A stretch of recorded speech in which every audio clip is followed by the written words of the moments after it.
First of all, I want to thank you, Tucker Brock from Land Title Guarantee Company, coming and being on Bluecast. I think this is our 5th episode that we recorded. You just asked me, how did I pick you? Yeah. And I tend to follow people on social media, and I know, and I'm bringing in some younger guests that I think are having a little bit of impact and putting the work in.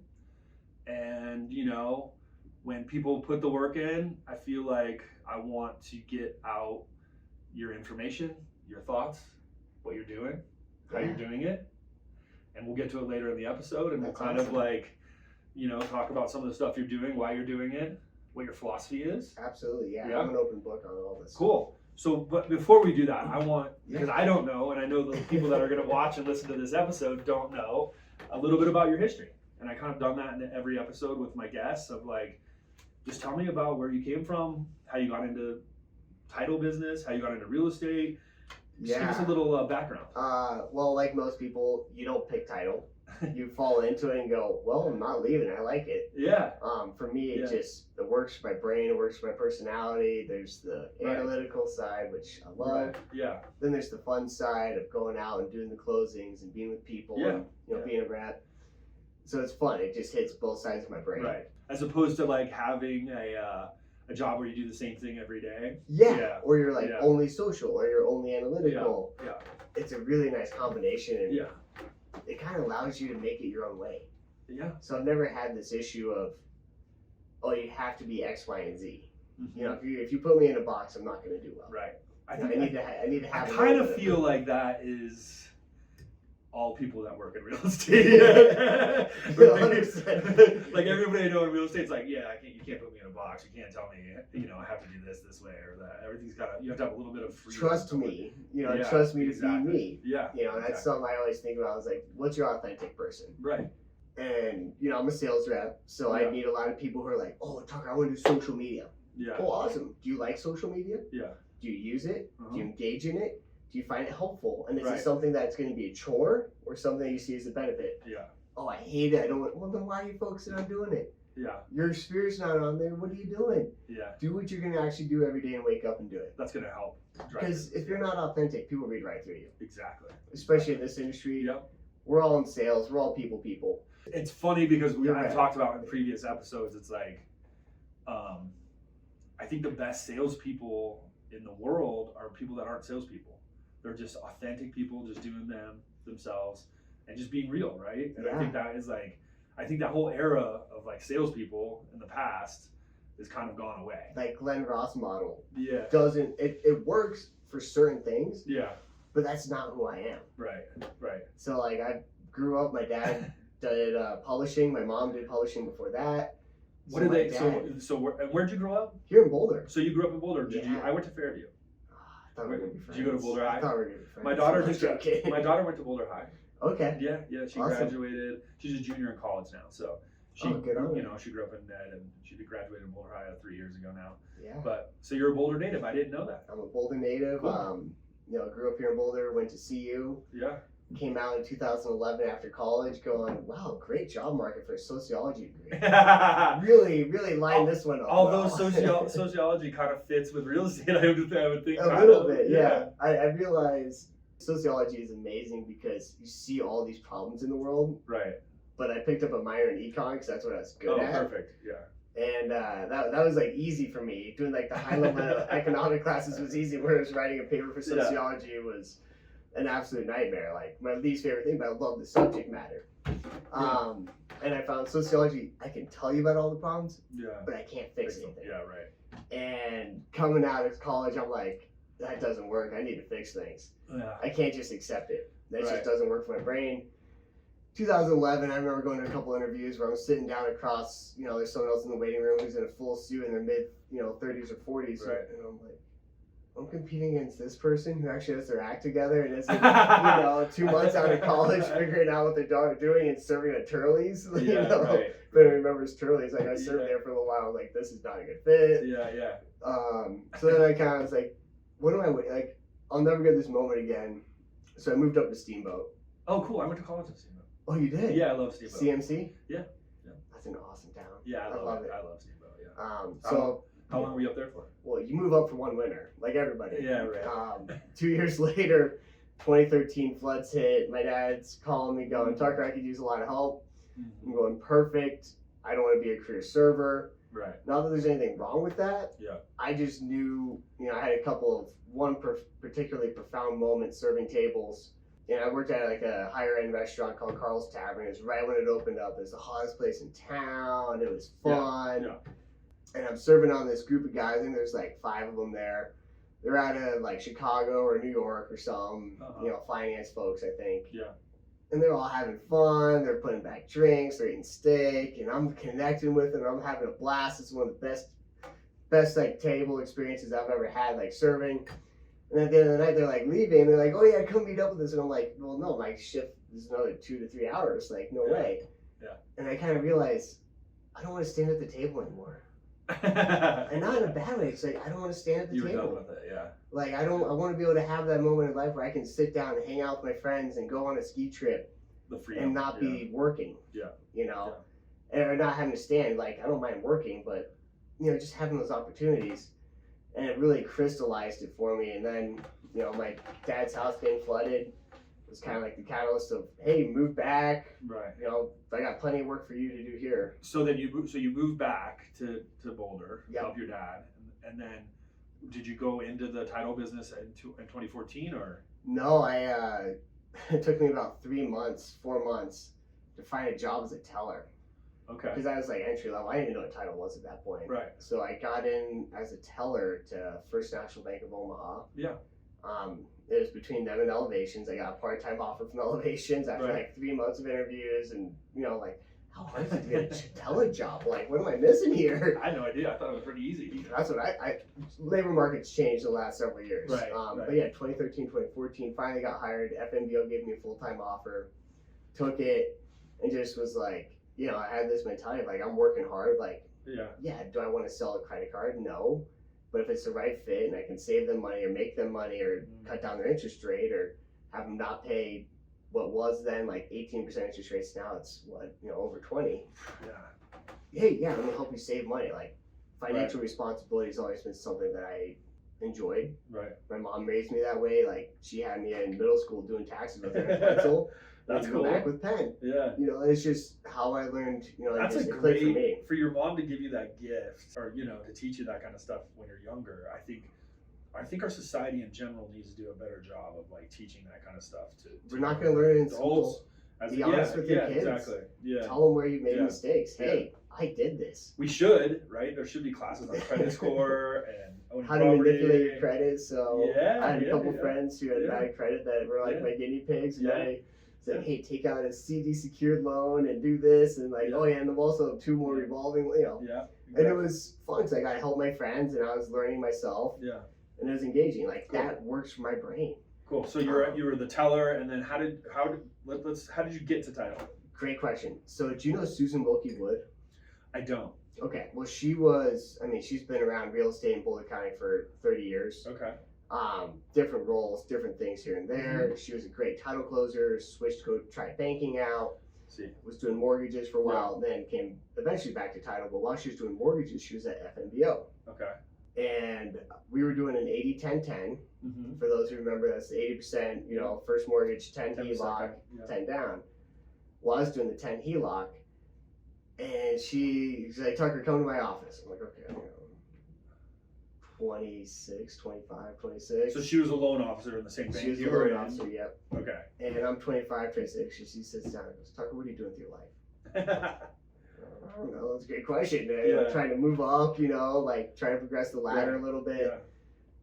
She's like, I think you'd be really good at title. I'm like, well, what is that? And at this point, I've already bought a condo. Still know what the hell title is. Like any buyer or seller out there, no one knows what title actually is. Yeah. Even though it's in the real estate industry. It's one of my topics here. Actually. What is title? We're gonna move on to that here shortly. Well, I got some good answers, thankfully. Took me a few years to learn. But I had a lunch and then had another lunch, and I was hired on at Fidelity National Title. Was very clear. Sharon Dixon, I think very highly of her. Yeah. She's now the president of Fidelity National Title, but she was the market president at the time. Yeah. hired me on, took a chance on me, and said, Tucker, I think you're going to be great at this. Just Great. go for the ride. As a rep. No, I was a closer. So you started as a closer. Yeah, so I Okay. closed Okay, before cool. I came to land. Oh, cool.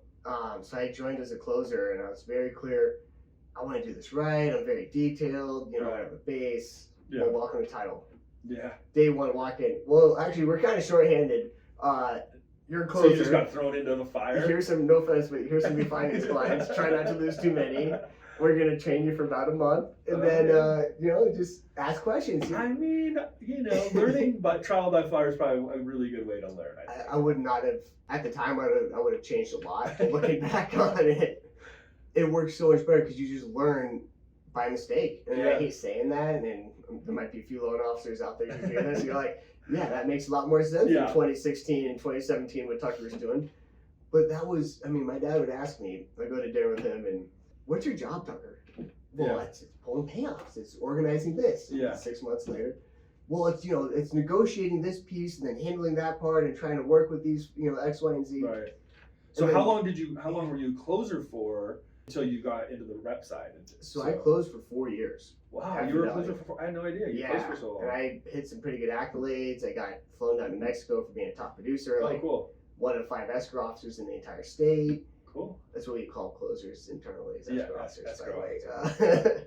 You know, I got a Rising Star Award for all the F&F brands. Like, I was on a great track.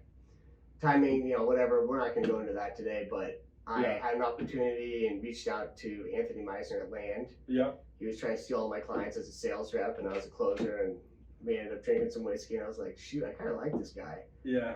And then I made the move over to Land, so that's when I became a rep. Okay. So I've only been doing the rep side since July 3rd of 2020.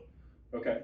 So it's still on the newer side, but looking back, I think my dad raised me to be a sales guy. Yeah. He just owned a print magazine, and that's not my world. Was print. Yeah. I love real estate. Yeah. Print advertising wasn't my gig. No, that's rough these days too. Right? Oh, it's got even worse. But he tried to. Do people still buy magazines? Is that still a thing? I mean, you give them away and then you sell advertising. That's people don't buy magazines. That makes sense. That totally makes sense. Yeah. So let's Yeah. thanks for the brief history. You know, there's a lot of people that are listening to this podcast and are watching it that probably don't really know what a title company does. So I thought it would be really helpful and educational if you kind of just like, these are the things that title is responsible for. This is what a title company does, and kind of just explain that. Yeah, I'll break it into 2 pieces if that's okay. Yeah. Because what not you necessarily, but what the consumer sees and what the real background is there's 2 different pieces. It's escrow and title. Right. Which are actually completely separate. Yeah. It just works out that they're combined under the same shop. And then can you explain what escrow is and title is? Absolutely. Okay. So let's start on escrow. So your general normal person living their daily life. Not a lender, not a real estate agent, you know, not in development. The title isn't that important. Title that's a whole abstract thing. I'll worry about that someday. I told them I'm supposed to have it, I have it. Yeah. Okay. So a lot of what people think we do is the escrow side, which is a big part of it. That's where the majority of the work comes in on the branch level. Right. Escrow is your finances, your numbers, your wires, your documents, your signing, handling the earnest money, handling your contract, executing your contract. Yeah. That's all what we call escrow. Yeah. Okay. And so that's all the financial side, your contract. That's what the customer generally sees. So when they have a buyer and a seller on a property, bringing all that stuff together between the 2 of them. Yeah, all the monies, all the financials, the tax prorations, HOAs, like all doing the due diligence of your payoffs. Right.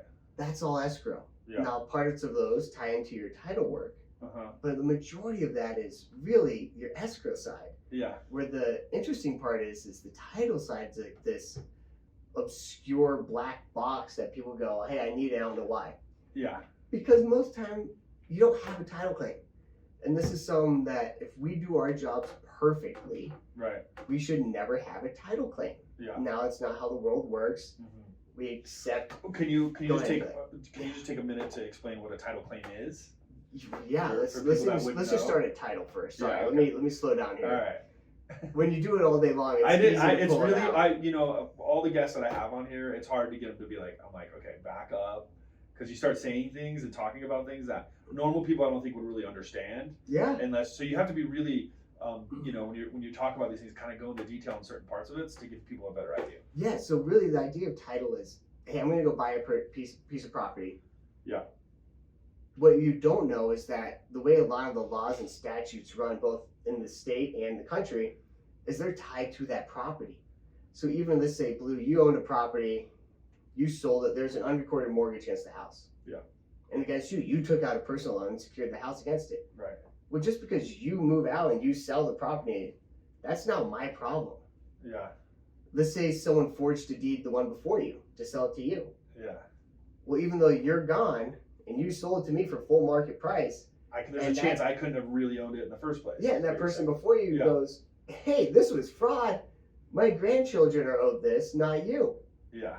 We don't know about these issues till after the fact. So what makes title unique is it is insurance. Yeah. But it's not like your casual insurance or your auto or health Right. where you're paying for in case I get in an accident. Yeah. And for when I, get hurt, Right. when I get sick. Yeah. You're covering the rear, you're covering the past. Going backwards.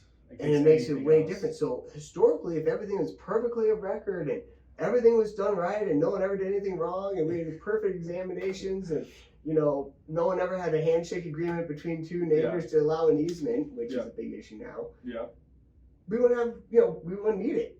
There wouldn't even be the need for it. But Yeah. it came from lenders wanting to lend out of their area where I don't know Colorado laws. I'm based in Boston. Mhm. I'm not taking a chance without insurance that, hey, I'm in first position of a valid lien Right. and it's enforceable. Right. So So title's protecting your asset. yeah, so it's just an insurance policy that basically ensures the fact that when you're buying this piece of property, you're actually it's yours, and if there's any mistakes in the past, that those will be resolved, and that you guys actually have done the majority of the homework for the client Yeah. to make sure that everything, because you don't want to have to pay on the insurance claim. That's either. right. So we want to do a good job Yeah. because those claims can add up quick. Yeah. You Yeah. can have one small document missed Yeah. and you got a very large, very, very large claim Right. off of one document being missed or misinterpreted. Yeah. And so really where it comes from is title uses public record, searching chain of title to then put forward a title policy that just says, we're going to insure your property. We're going to insure your ownership. We're going to Mhm. insure your loan, Makes sense. meet our requirements, like any policy. Hey, pay us. Yeah. Hey, we need these few things done and then we can insure this deal. So when you were a closer, as a closer, Yeah.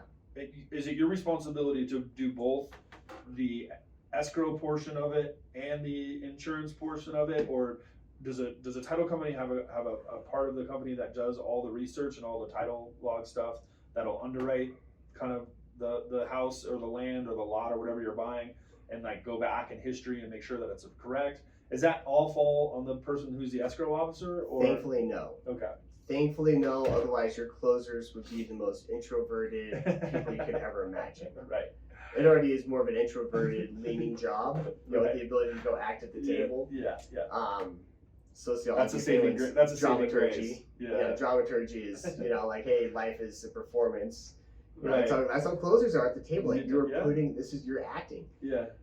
If you ask some of the examiners I've met, you can barely even talk to them on the phone. I mean, it's a Right. whole different skill set. Right. And so there's folks who are purely examining, putting together title command that you Very never talk to. detailed. Not. Oh, yeah, yes. Yeah. Totally, just, introverts. Right. It's okay. I mean, I'm Yeah. partially introverted. Yeah. But they're just, Yeah. ask for them to do 12 hours of research versus 10 minutes of being in a room making Right. small talk. Right. You know which one they're going to pick. Exactly. Yeah. One they'll Personality do types. for free, one they're like, you couldn't pay me enough. It's like asking a loan processor to go out and sell a mortgage. Doesn't work. Never happened. No. Yeah. We all have our roles. Yeah. Different personalities, different things. They just Different skill yeah, sets. Yeah. Exactly. So yeah, we have examiners. That's one piece, and then we Okay. also have a title officer who's someone that puts it together and can Okay. communicate generally with, on a very high level and technical way with Uh-huh. the public or with individuals who call in like, hey, I have a really detailed question on the specific easement, the specific. Does that go through the piece. escrow officer, or they do that? Usually It can on go their- both ways. Oh, so really? it depends on your time, your bandwidth, and your knowledge as an escrow officer. Right. I spent so much time on the phone and bugging our in-house title officer at the time Yeah. when I was a closer because I'm like, I don't understand this. I want to understand why. Please spend the So you time, can explain and it I'll to the take the time clients. to learn it. That makes sense. But not everyone's of the same mindset, or hey, I don't have time for that to do that. Yeah. So your escrow officer will generally have a good understanding of title to a limit. Yeah. But when you really dive into the nitty gritty on any one topic, let me just double check with my team, because the thing that you'll find in title, you know, if you've ever been involved with it, there's no hard and fast rules. Every single thing has an exception. Everything has an exception or a caveat, and then there's a caveat to that caveat based on that caveat. You know, there's just, you think you're like, hey, this is it. Yeah. So Well, give me an example of what an exception would look like. Well, let's just talk. Perfect one right here. IRS tax liens. Mm-hmm. No one likes that. It's not a good sign when you have an IRS tax lien, right? Yeah. So I have closed properties with IRS tax liens. How? Yeah. Well, apparently there's a statute of limitations even for the IRS after they place the lien to collect on that individual lien. Now, I'm not saying you don't still owe back taxes and owe those monies, but when you sell that house after 10 years and 31 days, is it exactly 10 years and 31 days? well, it's 1 month of 31 is, I'm not sure if it's 30 or 31 based on the months. Okay. Depends on the month. Okay. So I'm going to go 31 to be on the. From when they extra filed charge. the tax lien? Yeah. Okay. So today, 10 years Learn later, something plus new every 31 day. days, Yeah. you can get around that having to pay out on that IRS tax lien at the sale of your home. Doesn't mean you don't still owe the funds to the IRS. I'm not a CPA, you know. That's a whole different That's a whole different mechanism. We're talking about clear title here. Clear title, but for you to actually have to pay out on that tax lien at closing, which Yeah. the escrow company will do, because guess what? That tax lien will run with the property if you don't pay it off. Okay. So let's say Dr. Brock, me, selling to you, Blue. Yeah. I have an IRS tax lien. Let's say it's about 5 years old. Okay. You buy the house and I don't pay off my tax lien. Guess what? That lien's still on your house and it's in first position. And if you got a mortgage, your mortgage is now in second position, which is a title claim because title gave insurance for that mortgage to be in first position. Right. That's why I want to pay it off. Right. The liens that are individually responsibility, Right. individual responsible liens can still track through to your property. Just like when, hey, if I'm getting sued Yeah. over here by some person for bad business and I owe them Right. money and they file a judgment, Yeah. even if my property isn't listed in that judgment, Mm-hmm. it can still be tied to my property. So title won't close until you settle that judgment. So is it so it's then made an exception on there? So No, they're not going to take that as an exception. Okay. That's a requirement. You got to pay that money off, Okay. or you're not selling. So back to the IRS thing. Yeah. See what I mean? It gets complicated. Quick. Yeah. And this is why it's slow me down. You're good. You're good. But back to the IRS thing. If I waited 10 years and 36 days, I could close and sell my house to you, and that IRS tax lien's not passing through on the chain of title over to you. Mm-hmm. So that's an exception that I always was like, hey, Yeah. you got So a tax is that lien, you have to so pay is it. the tax lien put on as an exception in the title policy? Because Actually, it's a sometimes I see. requirement. The tax lien's a Okay. requirement Okay. because I can't issue clean title with the tax lien on Okay. it because everything's going to be wrong. You're buying a house with a lien on it. Right. So what about requirements and exceptions on title and those kind of part of those things? Like, so when a title company comes out and they're like, we're going to give you an exception on this, or you know what I mean? Because I see those on title policies. Yeah. And just, this is probably a little bit more of an advanced question, not for like a beginner person. Well, I'll But- make it easy. So think of it this way with car insurance. Mm-hmm. You have car insurance. Right. If you hit a car that's blue, you're not covered. That simple. Hey, your exception to your policy is if you I go see. hit a car, So we're, and if it's you run blue. yeah. you're not covered. I'm telling you right now, hit any car you want, just not a blue one, I see. and you're covered. Title, we're telling you the same thing, just in a much more convoluted and complicated way. Your exceptions are X, Y, and Z. Right. You file a claim You're for not one of covered these for- things, we will not cover you. What is the most common one that you see? Well, for exceptions, always water and gas or water and mineral rights. We don't touch water and mineral rights. Right. That's a whole. Oh my gosh, you want to get complicated with attorneys? Right. Go over there. Yeah. I'll send you a few Are names. you seeing that with That's it. water too now? Well, water's water the new rights? gold already, and it has been for Yeah. about 3-4 years. It really is Yeah. going up faster than any other asset class. Yeah. So, Yes. but it is not. You can just like bank water. It's too convoluted because you have the prior appropriation doctrine, which is just like next level But complicated. when people buy properties with water rights, Well, your water rights and your property can be severed. right? Now, oftentimes they're deeded, but you can undeed The same it. thing with mineral rights too, right? Yeah. Okay. Every single originally when not every, but the majority of property was through mining claims and stuff like that in Colorado, which is your patented mining claims. Right. Now, when you do the unpatented, it means someone else owns the surface, and then someone else owns the minerals underneath, and that's when it gets complicated. Right. My dad was a permit agent for oil and gas. Okay. See, he knows all about that kind of stuff. You want to? So he would go like walk into like in Texas. So he'd walk into like these big ranches and be like, "Hey, we're coming in to do this. Either way, let us pay you." You know what I mean? It was can you designate us 2 acres to use? Exactly. Or, Yeah. Yeah, I think it was definitely, he's like a good old boy, Oh, that oil and gas industry is still very good old boy. Yeah. So back to the exceptions. Yeah, back to the exceptions. Every exception is different, and that's the hardest part. Your HOA is an exception. Yeah. Because your exceptions are essentially rights given away from the pie or from the property. Right. So imagine it as 100%, like a full pie. Right. And every exception isn't necessarily bad. You can have 50 exceptions that equal 0.05% of the pie. Right. You can have one exception that's the entire pie. Right. It depends, and that's what I mean is there are no hard and fast rules. Just because you see the word easement doesn't mean it's a disaster, but you're gonna want to double read that. Right. What's the easement for? Yeah. Is it for the road that it's a shared driveway, or is it an easement for them to walk in my backyard because there's a hiking trail there? Right. That was a prior lawsuit, which is adverse possession that they used to get an access, which happened up in Vail. Right.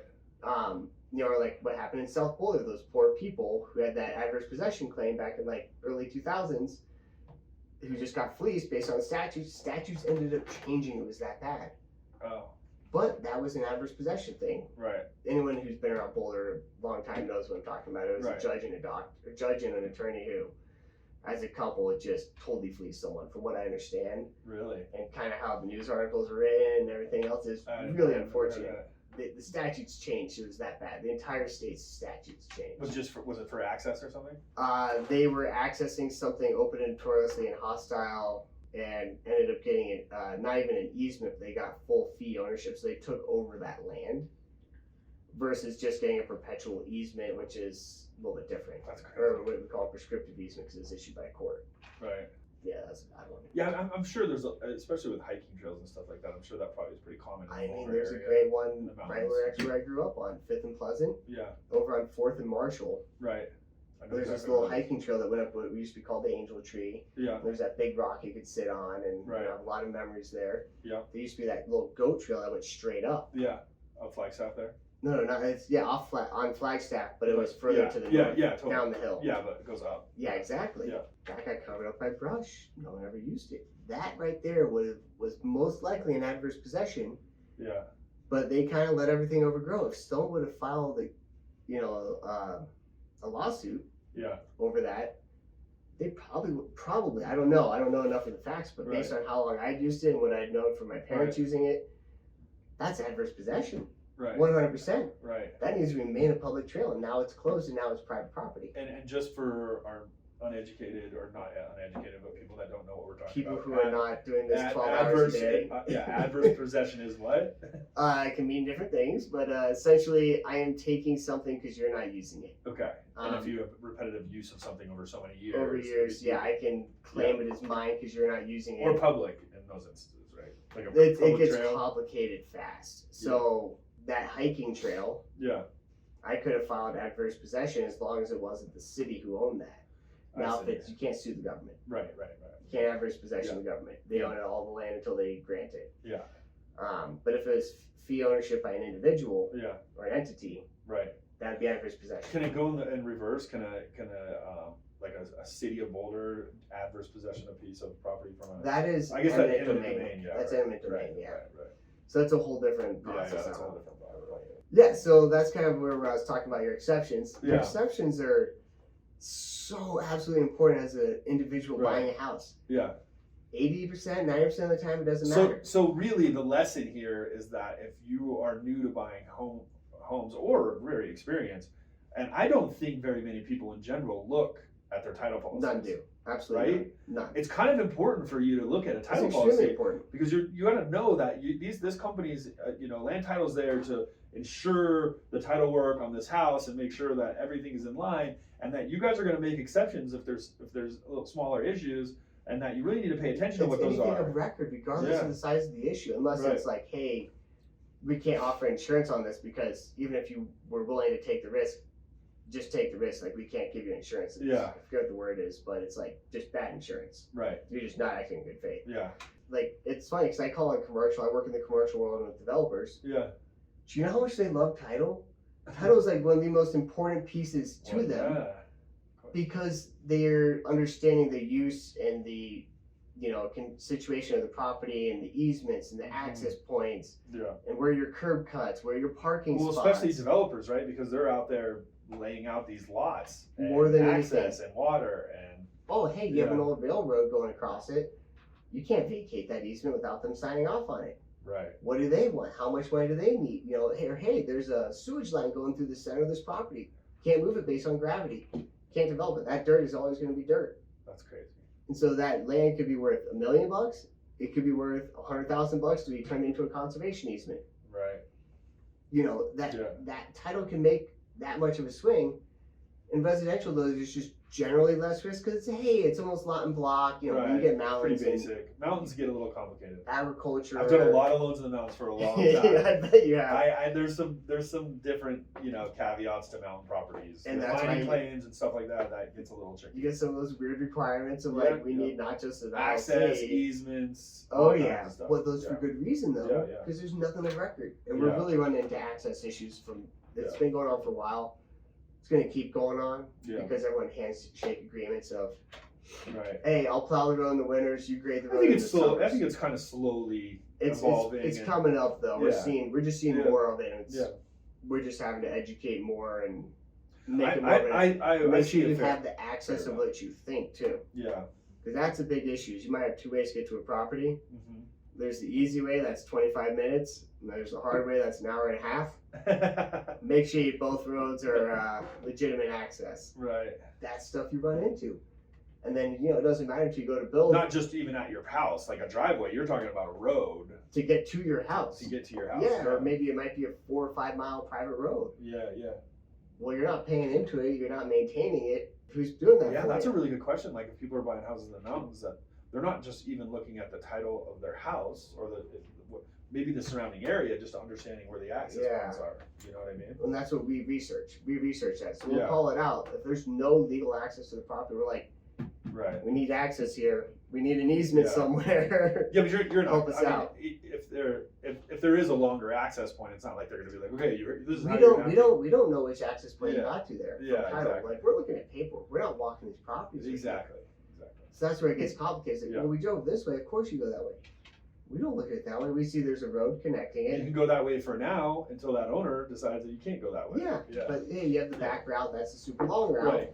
Well, yeah, we know about that. Of Yeah. course, that's the way you go. Why? I don't know if there's a barrier. I don't know if there's a fence or sign. Like, Right. we don't know what you're doing. Yeah. We're Yeah. looking at paperwork. Yeah. So it's just such a different. I think that kind of falls on the mentality. realtor a little bit then, I guess. Well, and that's just where I've kinda been doing bridge a the lot gap of. there. I've been trying to do a lot of CE classes about that. Oh, you have? Yeah, Oh, nice. so I just did one last week. I had like 25 people, which is Oh, cool. pretty good. That's Zoom really great. for You get surveys. 25 realtors in a room, you're doing something right. Well, it's all Zoom now. Oh, It's, yeah. it's all through Zoom. Bolo. All right, Shout out to fine. Bolo. You get them all to show up anywhere. You're No doing one's pretty showing well. up in person unless you have lunch. Actually, we did that cash buyer program. We had a good 40 realtors here.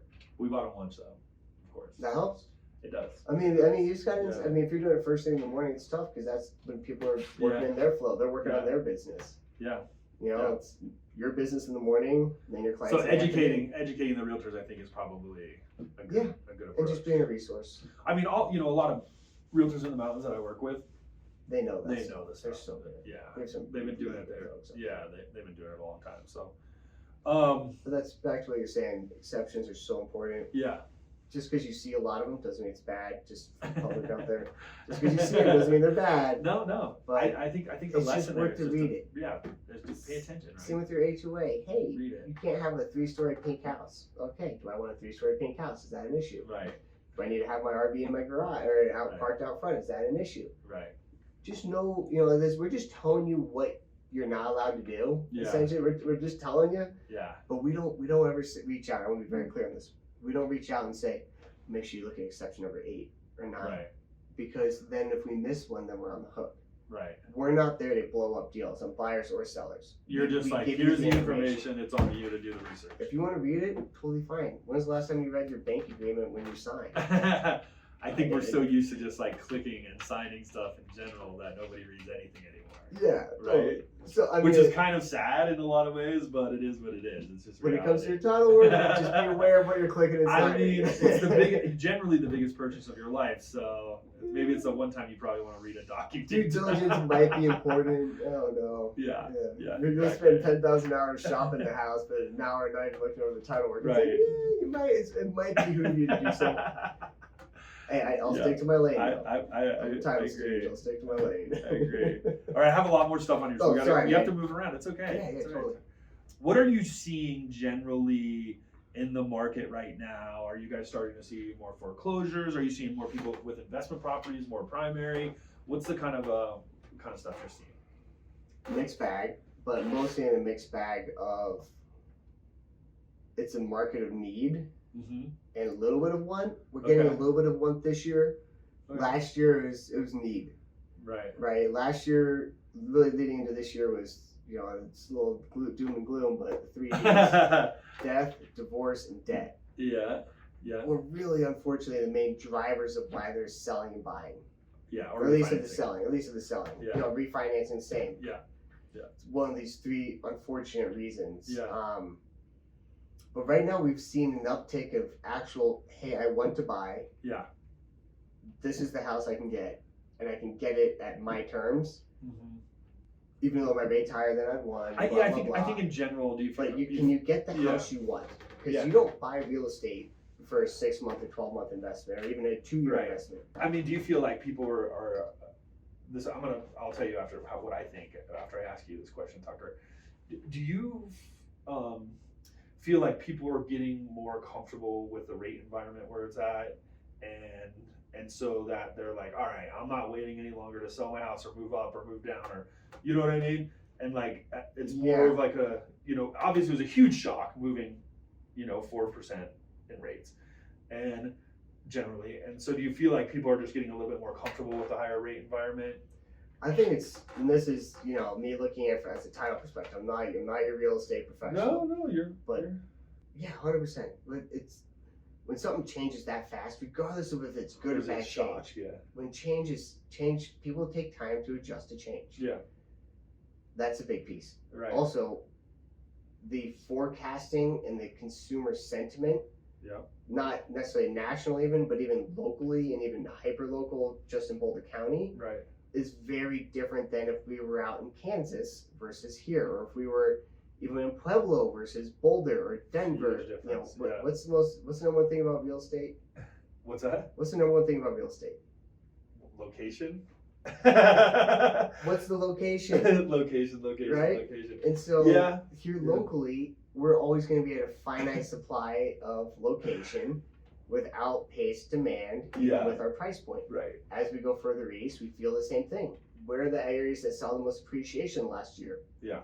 Not the highest price places. No, it was the places that could appreciate more to catch up to the more higher price Right. places. Yeah. Do you follow all of that data? Oh yeah, I follow a ton of it. So I must so not be get, blasting enough on email. I get a lot of emails, and sometimes it becomes white noise, and sometimes if I'm really interested in something, I'll open it up, and you know what I mean. You do Totally. the same thing. Oh, yeah. So like, I'm saying, do you track like Weld County versus Boulder County, or I track mostly Boulder, but I track the submarkets of Boulder pretty closely. like Louisville, Lafayette? Yeah, I do a monthly stat Long, video for right, lenders Right, and I've seen it. I've realtors. seen the video. Yeah. Yeah, so I track that monthly. But not like, so you're saying, in the data that you're following, Louisville, Lafayette is catching up to Boulder. Well, not Louisville. Louisville's been crazy It's hot for yeah, ages. yeah. It never slowed down. So Lafayette, Lafayette's Longmont, picking it. Longmont. Erie up in sales prices picked up. Okay, Longmont's picked up. Right. Superior started picking up. right. Yeah. What's kind of suppressed? Boulder a little bit, just because your Inventory. your inventory is detached inventory is a whole other story. That's a whole different podcast. But I kind of see it as there's only so many single family houses, Yeah. and they're not getting built, Yeah.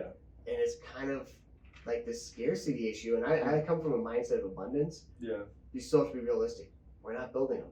You Yeah. can't build them. Well, honestly, you it can't get started permitted in to like build them. post 2008 housing crisis that we weren't building enough houses for years and years and years. It's just And catching now up. the only stuff we And can that's build not a is- local problem. That's a and that- nationwide problem. And even here locally, Front Range, condo defect laws and other ins and outs, we couldn't build the affordable housing Right. to get in. So Right. right now our housing market is very stacked. It's like two different tiers. Right. We have our, large 2,000, 3,000 beautiful homes, square foot homes, but then we don't have that 1,700, 2,200 necessarily, 1,400 kind of bungalow on a small lot that, yeah, you're not going to raise 3 kids in there, Right. but you can start It's like like a. because that amount of land is now being used to do something else or rentals or Oh, build to I rent. didn't know that. That's really cool. I Well, don't understand. it's hard to build it. Yeah. The cost of development, and I just know this from being on the development commercial. And you're saying side. all the new builds. New build, Yeah. it's just so expensive that it's really hard to build a product. So instead of you can an price entry level couple coming, they get their first jobs and going into like Why a is smaller it the bungalow. developer can't build it? They go into a condo probably. Yeah, well, the first. developer can't build the bungalow. Right. They literally can't build the bungalow So- to make it break even. Right. It's so that's why we're seeing this push towards luxury. Is at least there's a little bit more margin so you can break even and then Yeah. have some profit. Yeah. With the risk of development, Do you think that's just a local thing, or do you think that's kind of a broader? I would say Front Range. I don't know. Front I won't Range. talk too much outside of Front Range. Right. Hot markets like Steamboat, the mountains, limited ground It's all availability. condos. It's all condos. They're not condos. Yeah. Because you can't build a single family house to have it make sense. Right. Yeah. It's not like where I could go build a Martin Acres Right. and get the land for cheap. That land would make it so it'd be infeasible to build those houses there. Yeah. You'd have to do it like Newlands where land is I- super expensive. So we have to go very nice. We can't build entry level homes in the Yeah. Newlands Yeah. because it doesn't make Well, sense. this The is land cost is we're more not than in the the house. we're not in the 1950s anymore. You see all these videos, or 60s, or whatever. You see all these videos of like the millennial versus, Well, boomer. quit complaining and do something, right? Boomer I was stuff. a bank teller. They're like, I was well, a teller and I bought you a know, house. yeah, so they're like, well, rates were high when I bought my first house. Yeah, but the house was like 50 grand. And it's like, I mean, this is just what we have to deal with. Like, Yeah. we don't really have a choice. You know what I mean? Inflation is real. The cost of real estate has gone up. And rates It's a finite supply. It is what it is. Like, there's nothing you can do about it. and that's where the uncertainty is you can complain all you want. Yeah. Is it going to change anything? Is it going Uh-huh. to make you happier? And is it going to give you what you need? No. Right. It's I hate to say it, but it's easier saying this as a younger person, but Just it's adapt or reality. die. Yeah. It's like I the agree. one thing I know is going to happen is change. Yeah. I don't know what's going to happen 6 months from now. Yeah. But I do know it's going to be different than today. Yeah. Yeah. And it's how do you adapt it to change? Because I think the change is so key in understanding. Like, I could never have done what I do now. Like, I got in 2015 Yeah. when I was still a personal banker Yeah. making $42,000 a year, Yeah. and I was able to buy a condo. Right. Right over in the Townsends is the cheapest thing in Boulder. Right. But you got in. But I got in, Yeah. and then I leveraged, and I Yeah. learned from some smart people around me, like Yeah. how to play, how to deal with finance. But Right. I got lucky. But it's also, I No, was you didn't get saving, lucky. You put but the I work was in. also You paid saving attention. since I was You were- 16 and saving money. That's not luck. That's I hard knew work. since I was like in middle school or high school, I wanted to own real estate. Yeah. I was like, Yeah. okay, That's work. I That's want to not do luck. this. That's not. Well, you gotta get lucky. Right. Yeah, there's every smart decision has some luck involved. So let's back up. I like do to this in all. I describe do it. this in all these podcasts because I Yeah. just go off on tangents. We just start talking. It's fun. It's really easy Oh, to do. marvelous. Thank you. Yeah, of course. So, the triple D's: death, divorce, and what was the one? Oh, Debt. Dead. Debt. Oh, debt. That's right. Debt, death, and divorce are the triple D's, which I like. I'm gonna start using that. But now we're kind of in a market where things are kind of loosening up a little bit, and you're seeing a little bit more of just people moving around and kind of going, buying for other reasons besides last year's Yeah. awful market and the 3Ds. You know what I mean? Yeah. And so you're kind of seeing a mixed bag, like some investors, some. Not so much on the investor side's a little interesting. Yeah. Let's leave the investor off. Okay, for a so minute. mostly just primary Let's residents. talk primary, yeah, because investor. Well, Okay. we can let's just separate the two quite a bit because Yeah.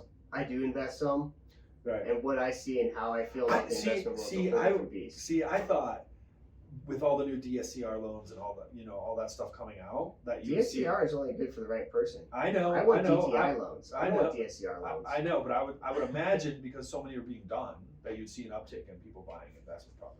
Is my thought. Well, let's address that. All right. And the reason I say that is because I got friends in my hand in the flipping world. I don't do it anymore, but I got a hand in that. I got a hand in other buy and holds. I got a hand in value add. Right. So I see it differently. Right. And the we'll go there in a moment. But really, for the majority of the market, we're seeing buy and sell primary homes or secondary homes. Right. And it's because jobs change, life needs change, family dynamics change, and that's what's leading to a lot of it. Yeah. A lot of people are finally, who didn't sell last year, selling this year, who have too much house, who want to downsize or move out of state or other items. Right. Finally go into retirement or maybe go over to Fraser Meadows or whatever it is. Move to Arizona, Florida. Or they were selling a beautiful home and going up to Mapleton and Sanitas. Oh, right. That beautiful new complex for retirees. Hey, it's however much you get in. Okay, I need to sell my house. Yeah. We're seeing that. Yeah. But really what's driving right now in our market and what we're seeing the competition as what's affordable. Mm-hmm. Whereas if you kind of remember that 21 into the late spring of 22, people were going up to that 1.5 million cap pretty quick. Hey, people were going over $1 million a lot. Right. Now we're finally getting back to that market being busy again. Yeah. But it's really, and from there we saw the people from selling in the ones or the high, nines, trading up and doing those. So are you guys seeing more? Are you seeing more condos and stuff? So like the lower price stuff is what you're saying, or lower price to an extent, but not even as much condos. It's really depending on what area, like kind of your median to average. Just lower price houses. Yeah, I mean it's. So what do you think the hottest price range is? Lower you go, the hotter. So if you have a single family detached house, 600, that's buttoned up and turnkey. It's gonna be a feeding frenzy. That's interesting. But if you jump that up to 800 in Boulder, it's gonna be a feeding frenzy. Yeah. Now, if you went out to Erie at 800 buttoned up, it'll be hot, but that won't necessarily be a feeding frenzy because your location. And you kind of see that, right? With like some houses sitting around for a while, anything in some going. That's buttoned up in Louisville. Something, sorry. Something going under contract super fast, like multiple offers, and then you have other houses just sitting around. Like you kind of see that. 6 months on the market. I know, it's weird. It's a weird and market. It's there's a lot of psychology that goes into it. Yeah. But for the market, it's generally the lower you are in price points, right, the more competitive it is. Yeah. Especially if you're single family detached. Right. Now attached is still hot, yeah, but it's much more stable. That doesn't have the ups and the downs like attached does or detached does. Yeah, right. Detached and fully kind of doesn't really go down, but your average will change based on just the composition of sales. Well, your composition of sales change too. Right. How many people are not listing in the 1.5 to 2.5 million range that would have 2 years ago been like, let me put a number out and I'll get it. Right. Yeah. That's what you did. Yeah. Now it's like, oh wait, your kitchen isn't updated. Nothing's updated. Right. Well, of course not. It wasn't updated 2 years ago. Oh, but wait, money was half as expensive. Right. And so, and it's also an issue of what people have saved. It's much easier, especially I think here in Boulder County, we have people who have less down payment, at least entry level, but really high income. Right. So you can have a, $250,000 income and only have $20,000 in savings. Right. Which is the opposite of historically, where people would have $20,000 in savings and make $80,000 a year. Yeah. Well, a lot of them are younger, right? They're just kind of building their savings. Or they have more debt, or they have more expenses, or they have more money. Well, they're probably paying a rent payment of $4,000 or $5,000 a month, which is what their mortgage is going to be at the end of the day. And you're also paying it down, not up. Exactly. Whatever. We're all pro housing here. Well, that's good information. It's good to know that that's kind of like the sweet spot. And I think any realtors out there that are listening to this, they could be like, okay, this is where I want to target. This is what title's seeing. This is what's moving quickly. This is what we're seeing more of. The stats show. Like if you're going to go after listings and try to list properties, you might as well do the ones that are going to sell faster than the ones that are. I mean, and if the thing is if it's buttoned up, it's going to sell. Right. When you hit over that 1.5 to 2 million mark, it starts slowing down exponentially. Yeah. Just because we have less clientele, right? Well, there's just less. There's only so many buyers out there you can do it. Yeah. But we had at the end of March, we had 104 houses over 3 million in Boulder County. That's a lot of inventory. That is over That's 3 a million. lot of. Now that's active inventory at the end of the month. Yeah.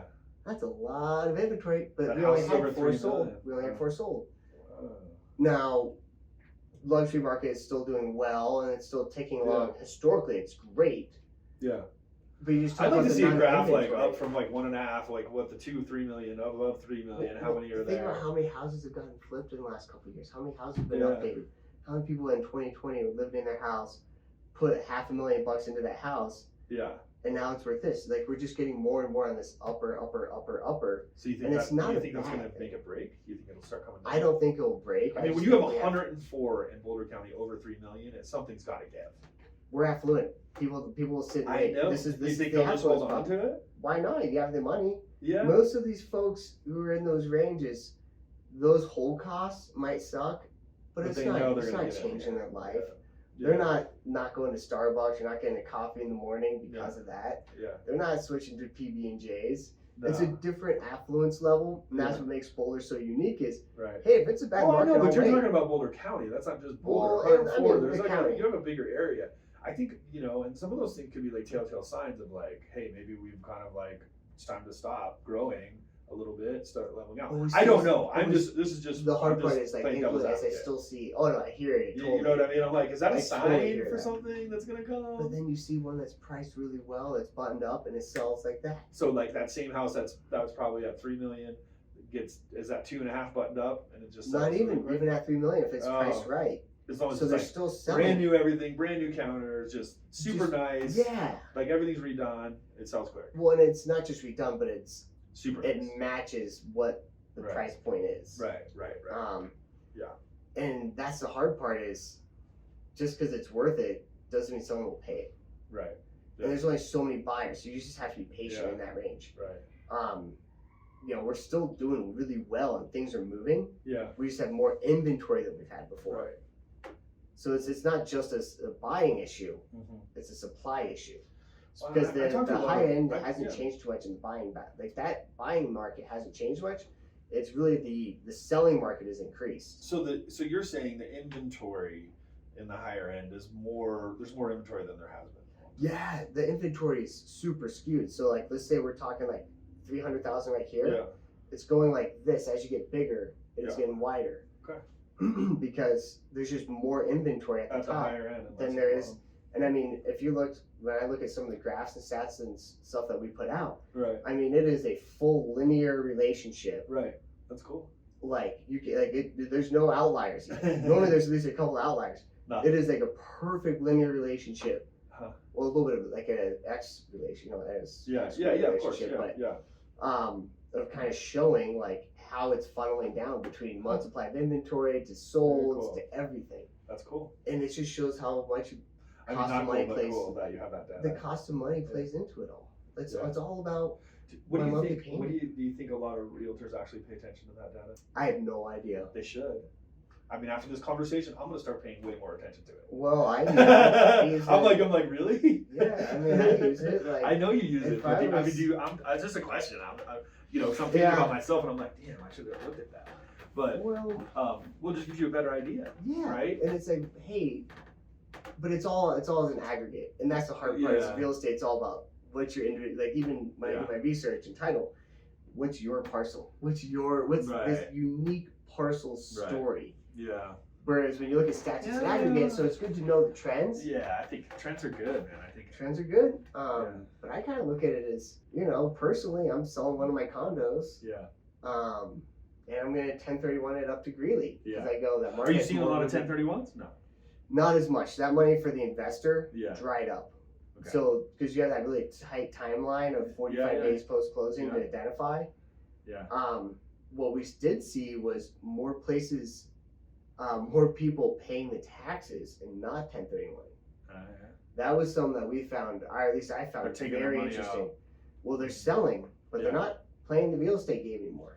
Right. They're getting out, Yeah. Yeah. which is really rare. Do you think that's a sign that prices are gonna fall?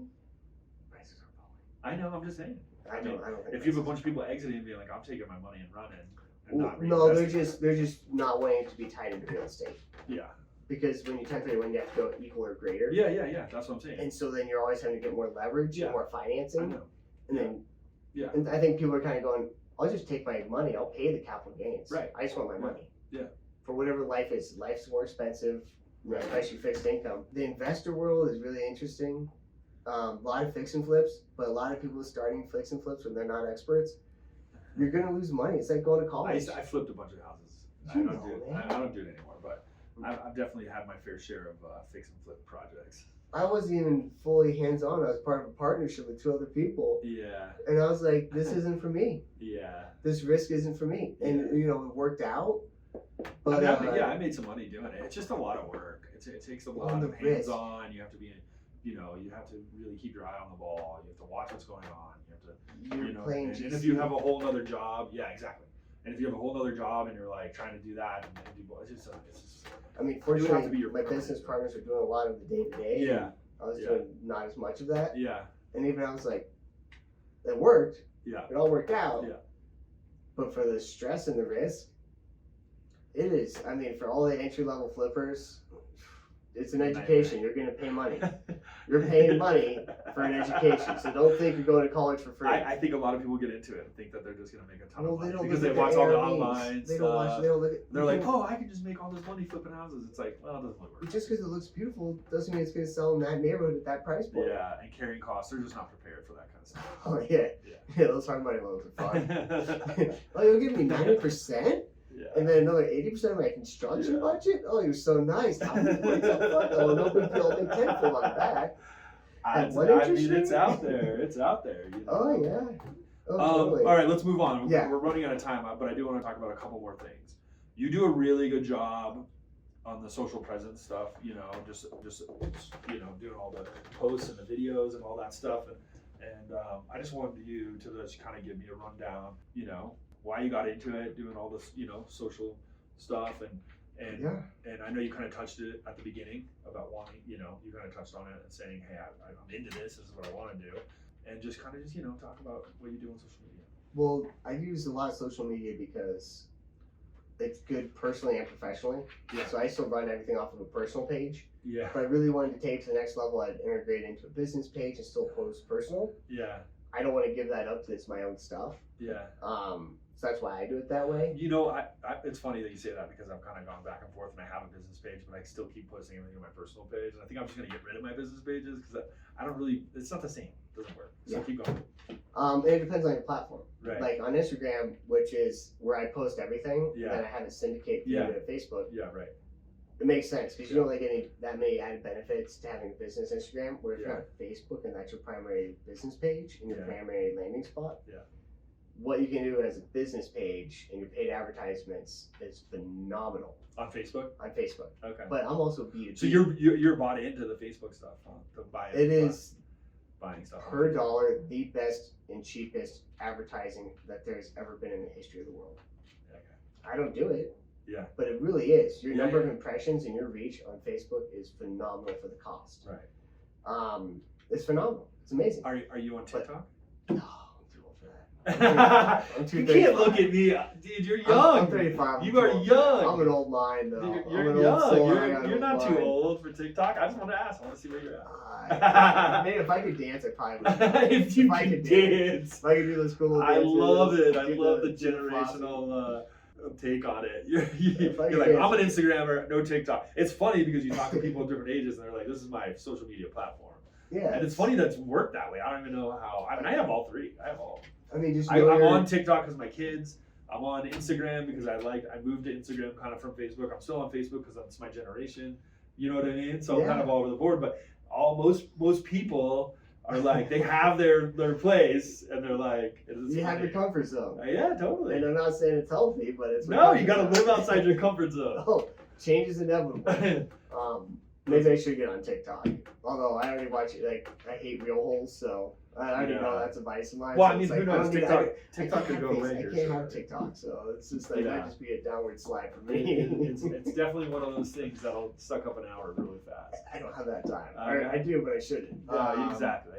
But I also like social media a lot, and the reason I do it is for what I do and what my industry is, and that's where it's very tailored to what I do. Exactly. I'm B2B. I'm reaching out to commercial folks, developers, Yeah. Mortgage people like you in mortgage, and then of course residential real estate professionals, and even some attorneys, kind of. Yeah. How I can only have so many appointments a day. I can only meet so many people. I can only have so many genuine connections. I can only be so involved in so many places and so many groups. Yeah. So how do I get top of mind out there for my company by me So being it's an about extension? expanded reach, basically. It's all about my reach. Okay. I want extremely high visibility. Yeah.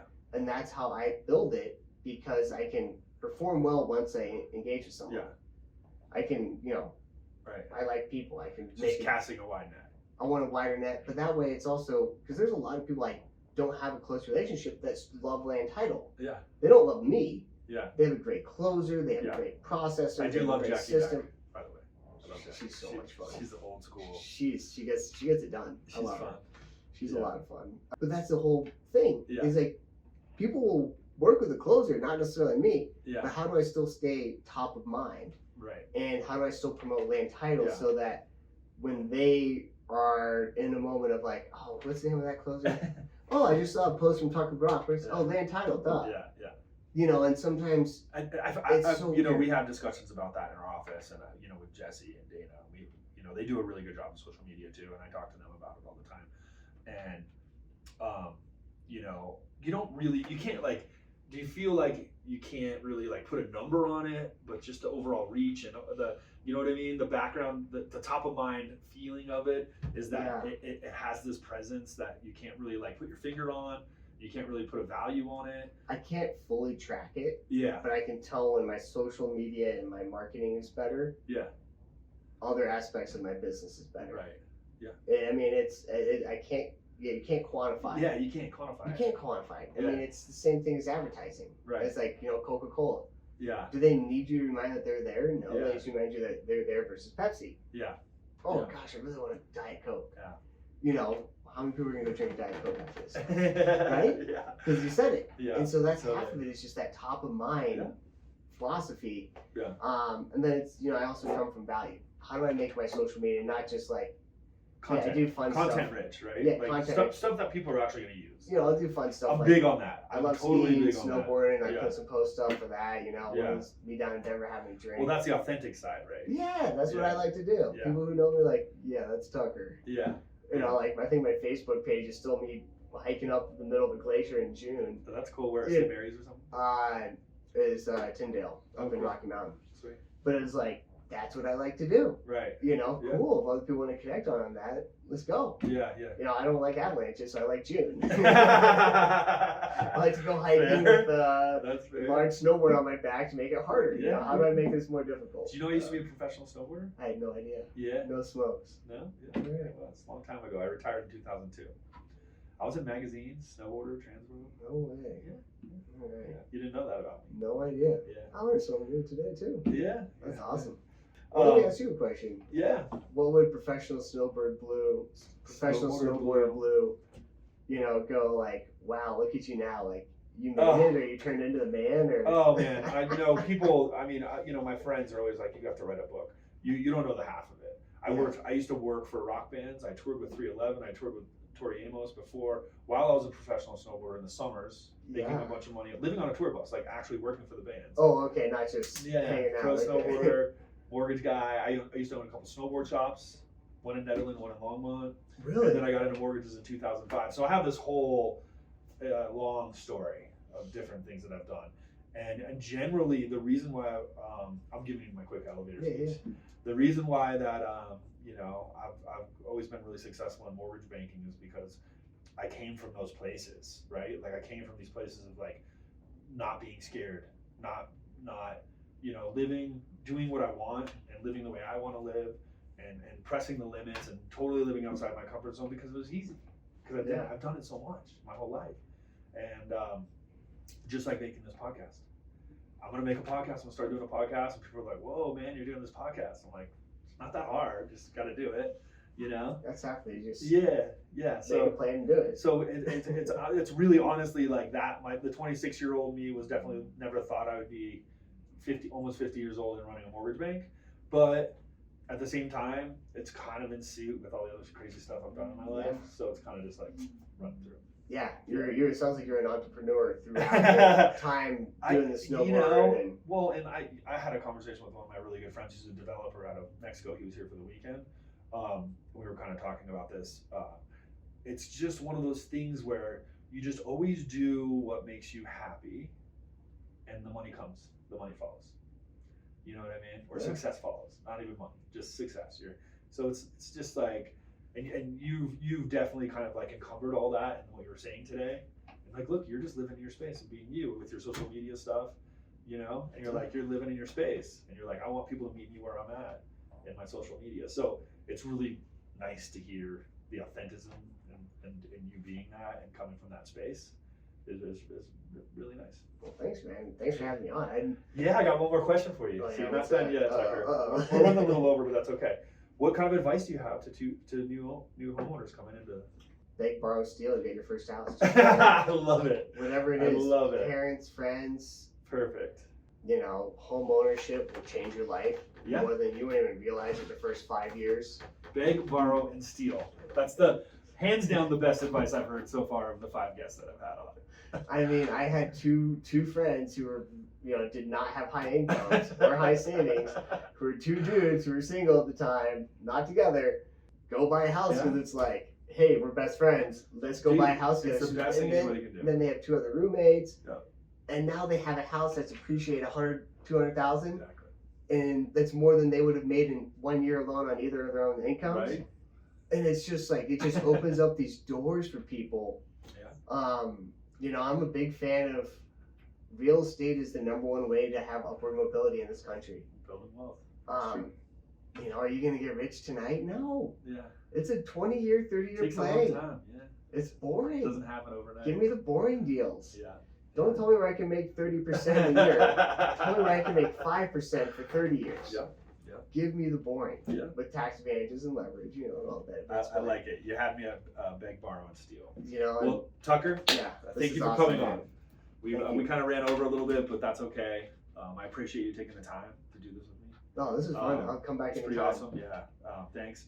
Maybe I will have you on. Maybe next year. I'm gonna try to like get as many other people in as I can. I promised myself I'd do 52 episodes, so we'll see if we can get you back in. I love the goal. Thanks, Tucker. Thank you, Blue. Yeah, you're welcome.